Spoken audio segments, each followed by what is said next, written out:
Good morning, everybody, and welcome you all once again. You already have completed almost all chapters of your syllabus, and that's why we are going to begin revision. And in this video, we will begin the revision of the chapter Poverty as a Challenge. Actually, just now you have read this chapter, so that's why we will have a quick review of this chapter. So, first of all, what you have to read in this chapter? First of all, after discussing poverty as a multi-dimensional problem through examples, the chapter discussed the way poverty is seen in social science, how social scientists see poverty.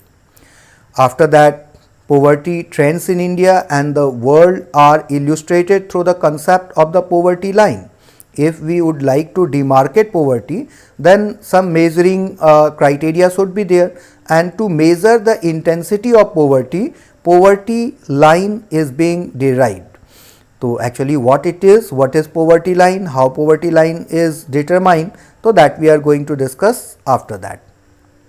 Also we will discuss about causes of poverty and causes as well as anti-poverty measure. That is major part of this chapter, in which we have to read about what are the planning projection that is being done by the government to remove or to combat poverty. So poverty alleviation programs, PAP. So we are going to read about anti-poverty measures after that taken by the government. And in the last of the chapter, we will discuss about wider aspect of poverty. That means poverty just not could be considered as unable to fulfill basic need like shelter, food, clothes, but apart from that, certain wider criteria also should be there, and that we are going to read about wider aspect of poverty in the section human poverty. So actually what poverty is all about, what is poverty line, what are the causes of poverty, what are the anti-poverty measures taken by the government, and what is human poverty, that is wider aspect of poverty, that will be the subject matter of this chapter. Now if we would like to find out poverty, where we could find it, so you could see poverty among landless laborer in the villages. You could find poverty among daily wages workers. You could find poverty people living in overcrowded jhuggis in the cities. You could see children working in field, dhabas, etc. So there you could see poverty, and you also usually could see beggars. So these are the group of people who are prone to be poor. So poverty is visible in such kind of people. Now two typical case of poverty. So actually this is a bit a story in which we try to understand one case study related to rural areas of Ramsaran, and one case study of urban area by Ramsaran, and one case study of rural area by Lakha Singh. So 33-year-old Ramsaran works as a daily wages laborer in a wheat flour mill near Ranchi in Jharkhand, and Lakha Singh belonged to a small village near Meerut in Uttar Pradesh. His family doesn't own land, so they do odd job for the big farmers. So actually we are not going to emphasize upon the story that how much Ramsaran earns, how much Lakha Singh earns. You could read that story in the book. Apart from that, what conclusion we could draw from both these stories? The main conclusion that we could draw from both these stories, that some common thing you will find in the life of Lakha Singh as well as in the life of Ramsaran, some common thing you will find, and those common thing are the characteristic of poverty. For example, in rural case you will find landlessness. So if you will go to rural areas, so whoever the landless farmers were, so you will find them poverty ridden. Unemployed youth, you could find ki several kind of unemployed youth will be poverty prone. Always you will find कि size of families generally is very large. तो रामसरन का देखो या फिर लाखा सिंह का देखो, you will find the size of family remains a bit large in poverty ridden family. Illiteracy also one major element among the poverty ridden people. You will find illiteracy, poor health, malnutrition, child labor in the family.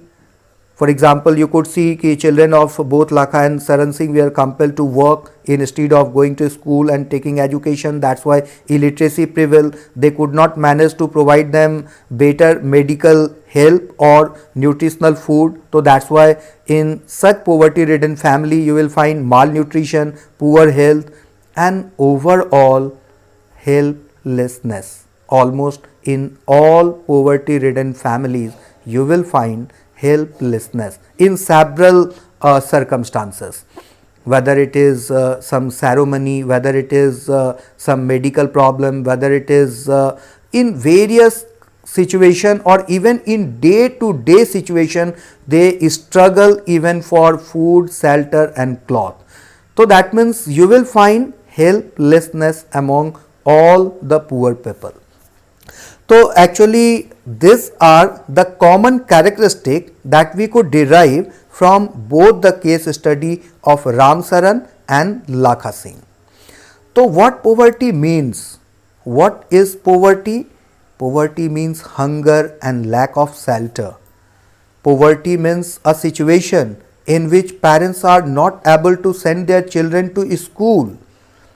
It is a situation where sick people cannot afford treatment. It is a situation where people could not avail even clean water and sanitation facilities. It also means lack of a regular job at a minimum decent level. And above all, it means living with a sense of helplessness. So these are the characteristics of poverty. Suppose if a question is being asked, what are the characteristics of poverty? You could choose this point to write the answer. What are the characteristics of poverty? Now such kind of population is in large number in our country. It is being said largest concentration of poor people lies in India. And that's why it is being considered as one of the most eminent and prominent challenge for India, and that is to combat poverty.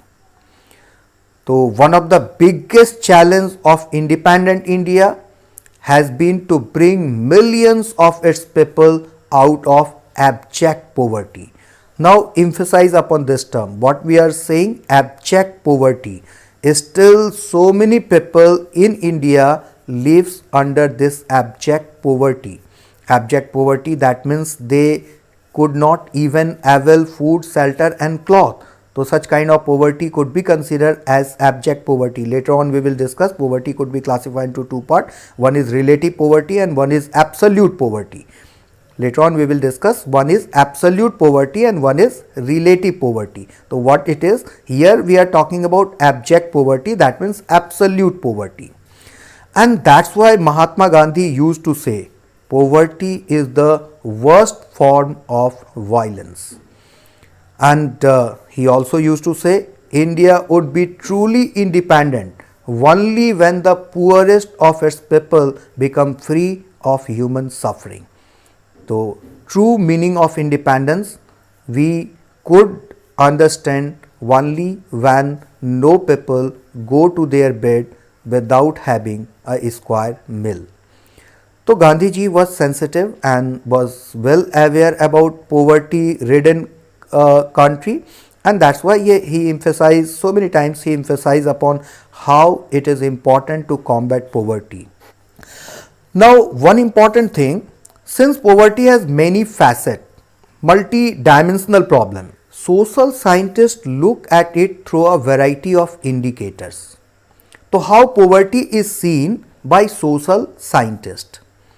So if you will have to define what is poverty, you could define simply, if the question is what is poverty, not absolute poverty or not relative poverty, so you will define poverty this way.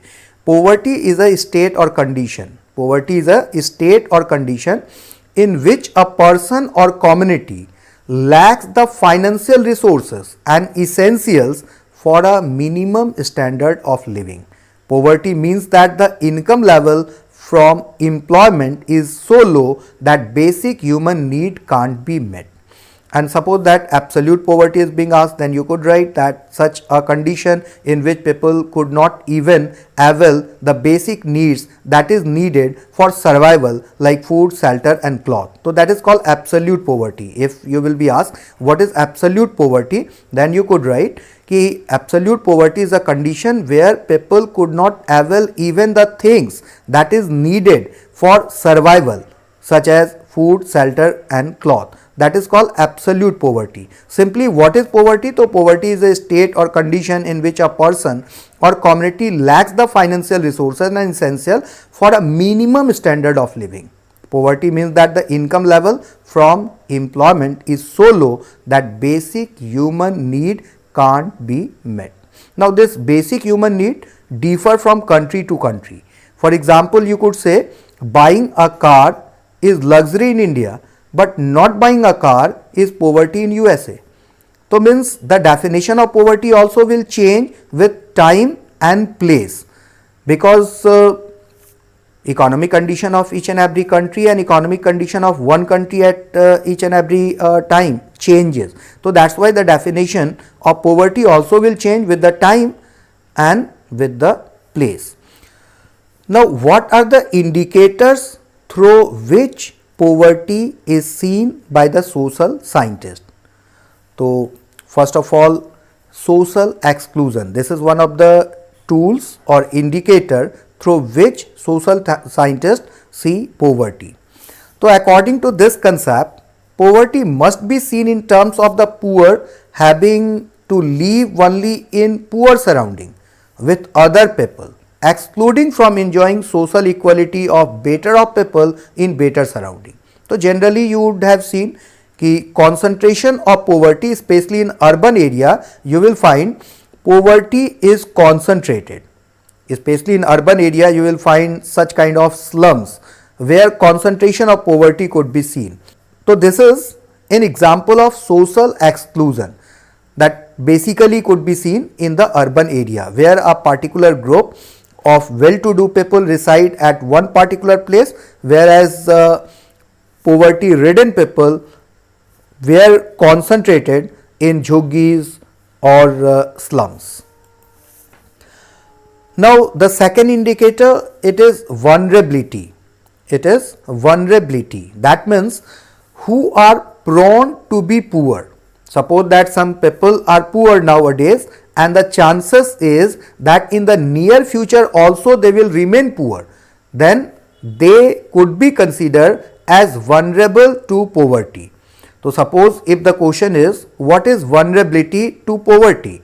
So vulnerability to poverty is a measure which describes the greater probability of certain community or individuals of becoming or remaining poor in the coming year also.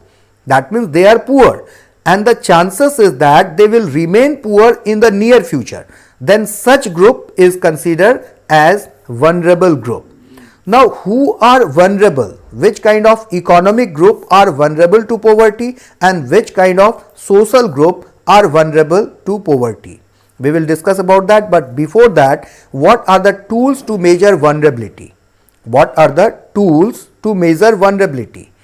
Vulnerability is determined by the option available to different community for finding an alternative living in terms of asset, education, health and job opportunities. So that means you will find कि if poverty ridden family is there, so such opportunity is at its minimum level.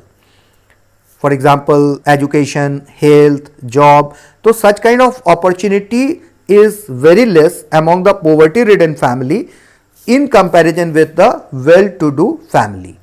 So tools to measure vulnerability means what? Ki if some people have less option available to them, they are considered vulnerable to poverty. That means if they did not have opportunities to get a better job if they did not have opportunity to take education, if they did not have opportunity to take better health facilities, means what? They are poor and the chances is that they will remain poor in the near future.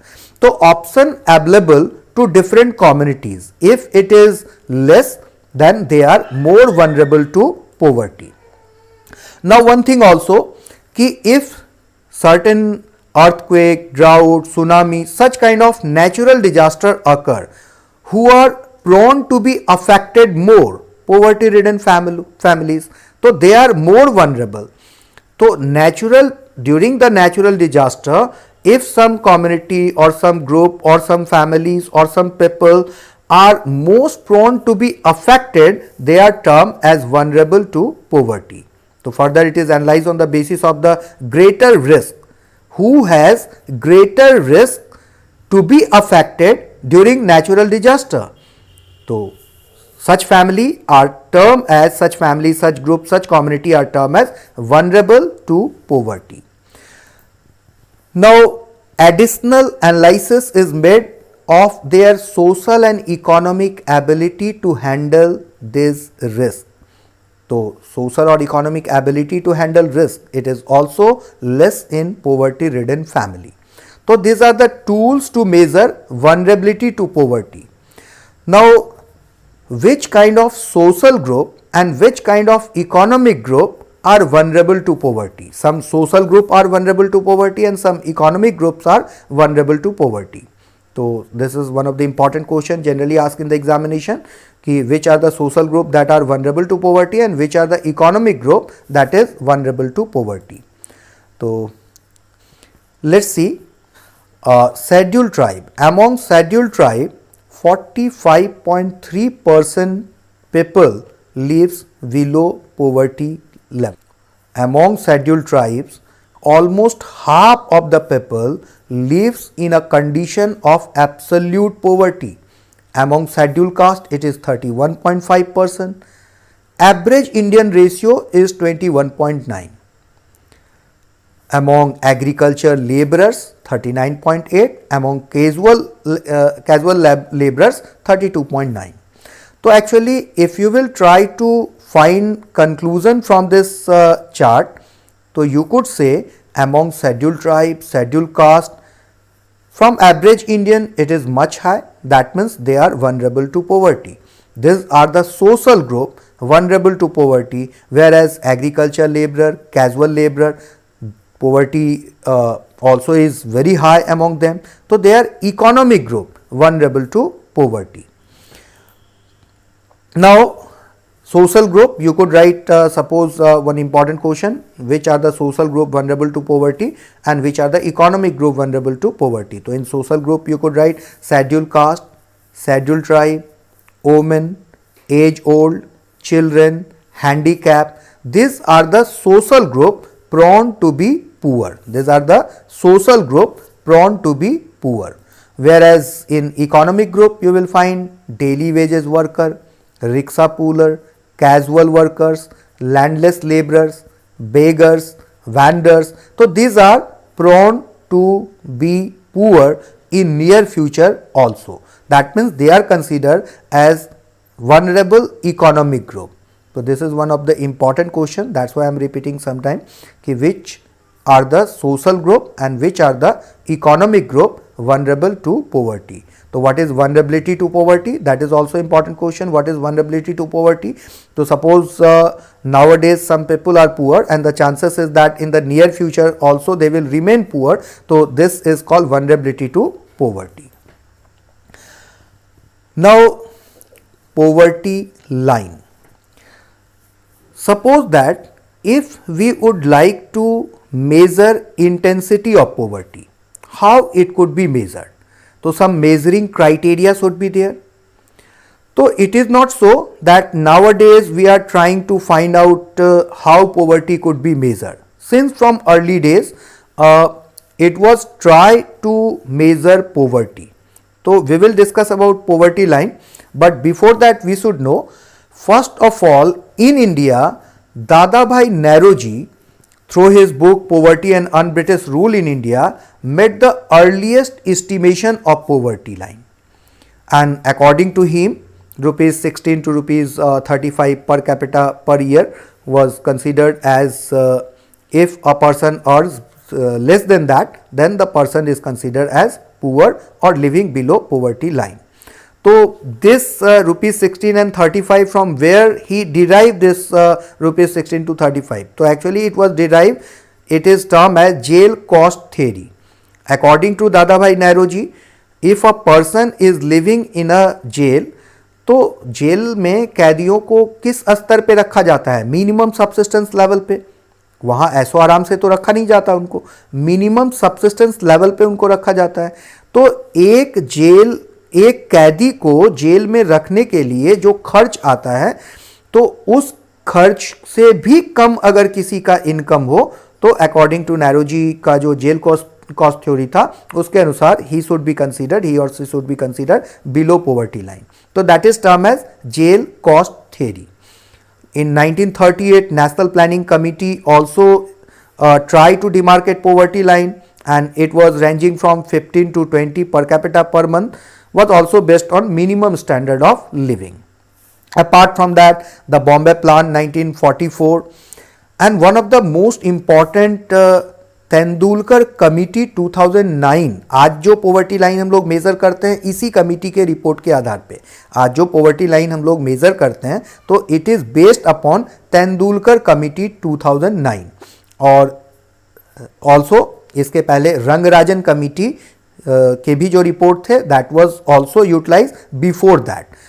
तो apart from that, in 1962 planning commission expert group, तो सबसे पहले तो ये 1962 में planning commission expert group ने जो poverty line demarcate किया उसको हम लोग यूटिलाइज करते थे. After that Rangarajan committee. Now a days poverty line जो मेज़र आज हम करते हैं, पॉवर्टी को मेज़र करने के लिए जो पॉवर्टी लाइन आज यूटिलाइज करते हैं, that is from Tendulkar committee that gave its report in 2009.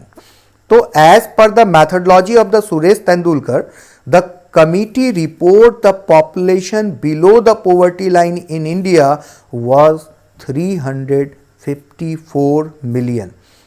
According to Tendulkar, it was 29.6% of the population in 2009 and 10, although nowadays it is 21.9% of the population in 2011-12, and a bit reduction occurred nowadays. So according to, you will have to keep in your mind about the data of 2011-12. So that is 21.9%. Means what?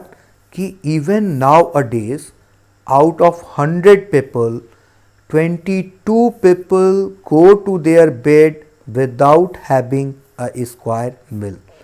You could understand the intensity of poverty is still out of 100, 22 people go to their bed without having a square meal. We are talking about abject poverty, we are talking about absolute poverty, and this much population is still living their life in a condition of absolute poverty. Rangarajan Committee said that the population below the poverty line was 454 million, 38.2% of the population in 2009-10, and was 363 million, 29.5% of the population in 2011 and 2012. So actually this is not the thing that you should memorize. I am just giving you a hint that time to time different committees study about how to measure poverty, and those report is being discussed by the government, and whichever the report seems to be suitable is being recommended or is being utilized by the government to measure intensity of poverty. So that's all. Thanks for watching and have a nice day. Thank you.